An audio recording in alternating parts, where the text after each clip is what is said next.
이승만 되살리기의 반역사성. 강정구 전 동국대 사회학과 교수. 윤석열 정권의 극단적 역사퇴 행성에 올라탄 이승만 되살리기가 기승을 부리고 있다. 영상시대를 맞아 건국전쟁이라는 영화를 통한 역사 되짚기의 경박한 움직임 또한 우려스럽기 짝이 없다. 여기에 편승하여 송현동의 이승만 찬양소를 만들겠다는 정치인의 포퓰리즘적 발빠름 역시 개탄스럽다. 이에 이승만에 관한 역사적, 더 엄밀히는 민족사적 평가를 체계적으로 내릴 필요가 있다. 필자는 이미 1995년 3월 한국사연고 88집에 이승만에 대한 민족사적 평가를 내린 긴 논문을 발표한 적이 있다. 이 짧은 글에서는 축약적인 평가를 내리고자 한다. 이승만의 생애는 조선조 말 일제의 조선 침략이 본격화하는 시점에서부터 일제강점기, 해방공간, 남한 단독정부 수립과 분단, 한국전쟁, 전후복국이, 4월혁명, 하와이 망명기간에까지 걸친다.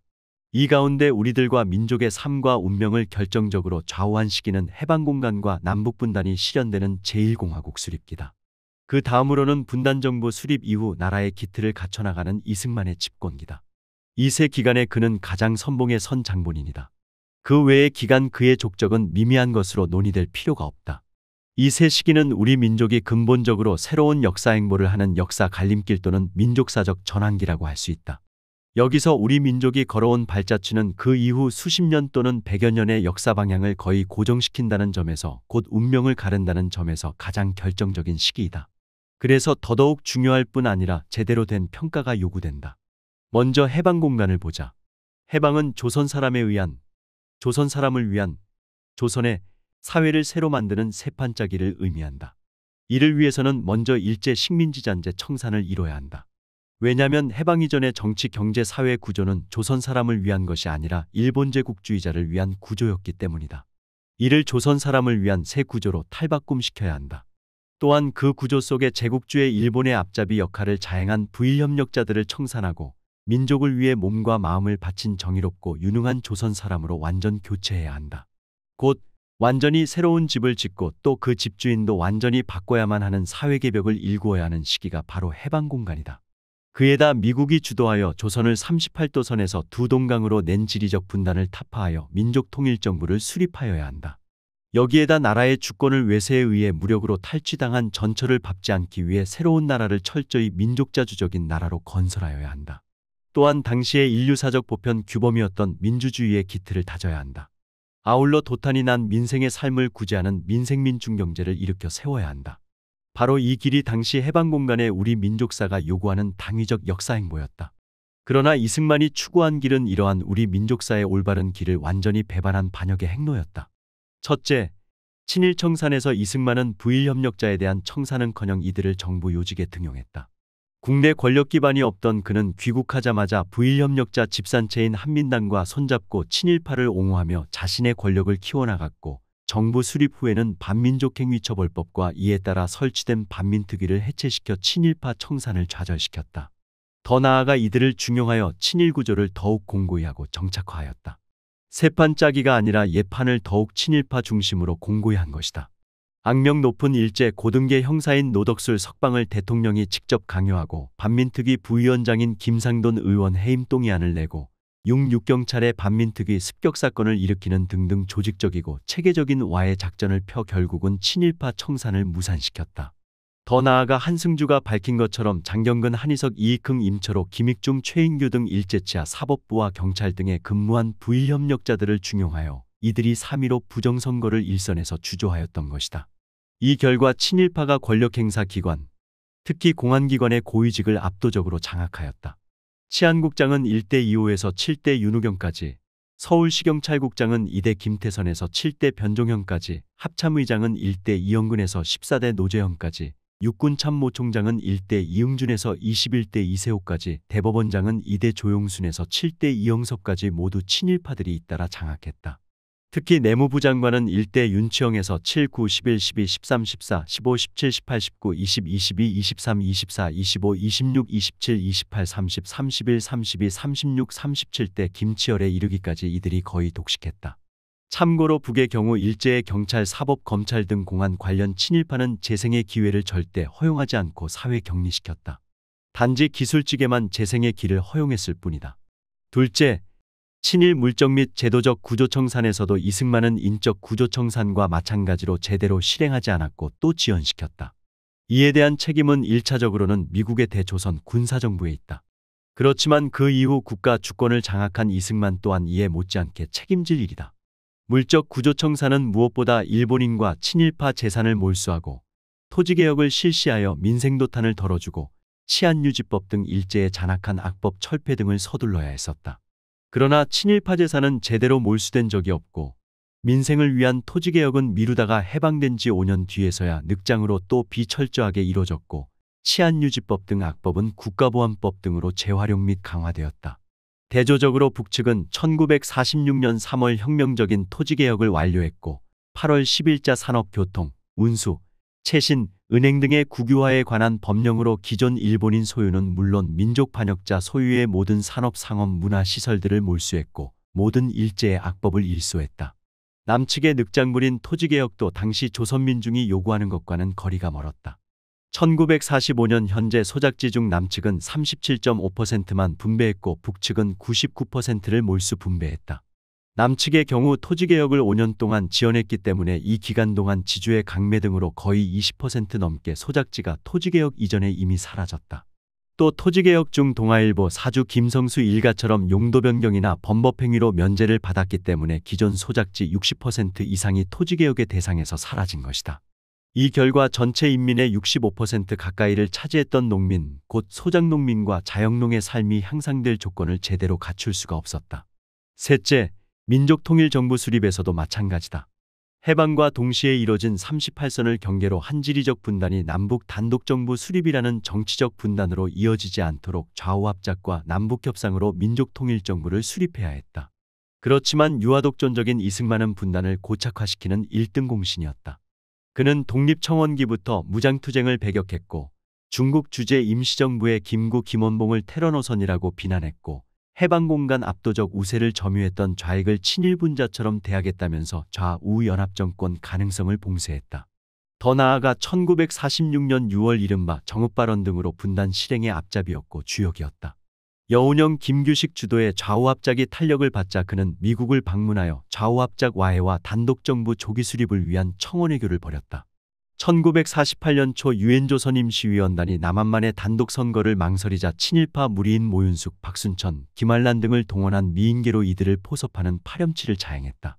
모든 좌익과 김구 중심의 우익, 김규식 중심의 중도 세력까지 보이콧한 50단독 선거를 축하하는 축하국민대회를 열기도 했다. 그는 이처럼 민족분단을 통한 권력 장악의 혈안이었고 그의 이러한 반민족성과 반통일성은 일공화국까지 지속되었다. 무력 북진통일론을 정착시켰고 진보당 사건으로 조봉암을 사형시켜 자주적 평화통일론의 자체를 원천봉쇄하는 데까지 이르렀다. 넷째, 민족자주 구현도 마찬가지다. 해방은 외세의 강점으로부터 벗어남을 의미한다. 이러한 비극의 역사적 전철을 되밟지 않기 위해서는 민족의 자주를 절대규범으로 올려놓고 그 구현을 위해 매진해야 할 것이다. 그러나 이승만은 해방된 뒤에도 더욱더 외세 의존적이었고 권력 장악 후에도 민족자주 국가의 구현을 배반했다. 그의 외세 의존성은 일관된 독선적 외교제일주의에서 두드러진다.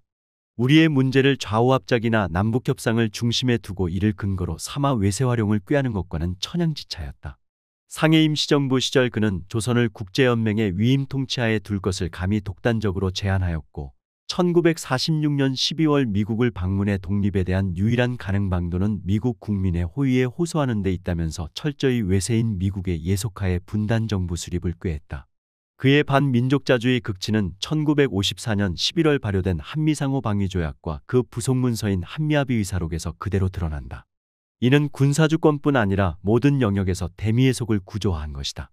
이는 정전협정 4조 60항을 위배했을 뿐 아니라 미국 자의에 의해 언제든지 무력행위나 전쟁이 가능하고 한국의 사전동의 없이 미국 헌법 절차만 지키면 선전포고나 무력행위 가능하고 한국 영토 어디든 한국 사전동의 협의 없이 미국 임의로 군사기지와 군사배치, 이동 등이 가능하도록 하고 있다.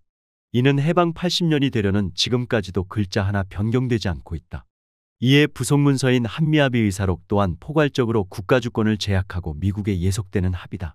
국토통일을 위한 노력에 있어서 미국과 협조한다로 민족통일까지도 외세인 미국과 사전 협의하도록 했다. 국제연합군 사령부가 대한민국의 방위를 위한 책임을 부담하는 동안 대한민국 국군을 국제연합군 사령부의 작전지휘권하에 둔다로 작전지휘권을 넘겨 군사주권도 제대로 없는 나라로 만들었다. 투자기업의 사유제도를 계속 장려한다로 자본주의를 강요당했다. 부록 비에 규정된 바에 국군 병력 기준과 원칙을 수락한다로 국군의 병력 수까지 통제당했다. 이는 그토록 우리가 갈구했던 민족자주와는 180도 어긋난 길이다. 다섯째, 민주주의 깃을 다지기에서 이승만은 반민주의 극치를 달렸다. 1948년 12월 1일 반민주 대표 악법인 국가보안법이 제정되었다. 이어 1949년 한 해 동안에 11만 8,620명이 투옥되었다. 또한 시민사회를 국가의 들러리 조직으로 묶어 관제 대중동원이라는 전체주의적 통치 유형으로 나아갔다. 이 관제 대중조직은 그의 사조직이었던 독립촉성회를 확대한 국민회, 여러 청년단체를 통합한 200만의 대한청년단, 중고등에서 대학까지 모든 학생을 묶은 학도호국단이었다. 이러한 반민주 파시즘적 통치는 미국의 ECA 경제고문이었던 번즈 박사가 현재의 경찰 국가적 경향은 5월 30일로 예정된 선거가 경찰과 청년단체에 의해 지배될 것이기 때문에 위원단으로 하여금 선거를 감시할 것을 장려하는 게 바람직스럽다고 제안할 정도였다. 번즈가 예측한 대로 1950년 5 30선거에서 불법 탄압 관권이 판을 쳤다. 옥중 당선된 근로인민당 부당수였던 장건상의 증언은 이를 입증한다. 경찰이 간섭하였고 평양으로부터 자금을 받았다는 모략도 있었다. 장건상은 공산당인이 국회의원으로 뽑아서는 안 된다는 얘기였다. 나의 선거운동을 하던 30여 명의 동지와 친지들이 잡혀갔음을 알았다. 선거 후 전국에서 제2의 득표수로 당선된 내가 감옥에 수감된 것을 안 미국 영사와 유엔 측 대표는 이 대통령을 찾아가 내가 수감된 죄목과 정확한 증거를 요구했다. 국회의원이 되어서도 나는 원내에서 발언할 수가 없었다. 이러한 불법 부정선거에도 불구하고 집권 2년 뒤 실시된 1950년 530 선거에서 이승만은 엄정한 역사의 심판을 받아 권력 상실은 시간 문제였다.